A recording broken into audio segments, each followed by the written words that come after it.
So, ma'am, paano nakatulong ang pamilya mo sa'yo nung na-diagnose ka ng psoriasis? Malaking tulong kasi yung time na na-diagnose ka is as in talagang down na down ka, feeling mo lahat, kumbaga, binagsak ka ng mundo kasi kumbaga sasabihin mo sa sarili ko, bakit ako? Yun ang usual na nangyayari sa pasyente. Bakit ako?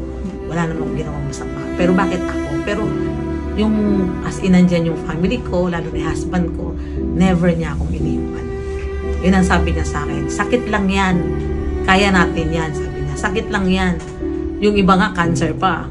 Hindi iniiwan. Ikaw pa kaya na, sakit lang yan, hindi nakakahawa. Di sana ako nakahawa na.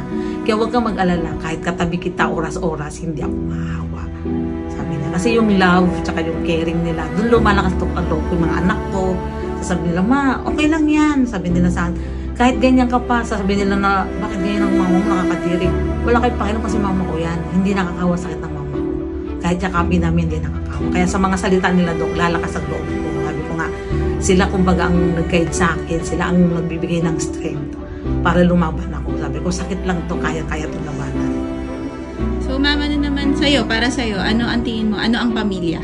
Ang sa akin ng pamilya is pagkakaisa, pagkakaunawa, at pagmamahal. Kasi kung hindi mo mahal ang isang tao, hindi mo siya kayang igabay. Kahit pa sabihin may sakit ako, kung hindi nila ako mahal, kung wala silang pangunawa sa akin, ile-let go nila ako as iniiwanan nila ako, pero never nila ako iniwan. Anong natulong sa'yo ng pamilya mo nung na-diagnose ka ng psoriasis? Para sa akin is, natulungan mo ako ng malaki ng pamilya ko, lalo na yung asawa ko, lalo sa pagpa-check up, and then yun sa mga gamot ko, lagi niyang binibili, and hindi niya ako pinababayaan parate, at mga anak ko, lagi niya ako sinasabihan na magpalakas palagi, at huwag akong maging malungkot, kasi nandiyan sila para sa akin. Ma'am, tanong ko lang po, anong naging tulong or epekto ng pamilya mo na na-diagnose ka ng psoriasis?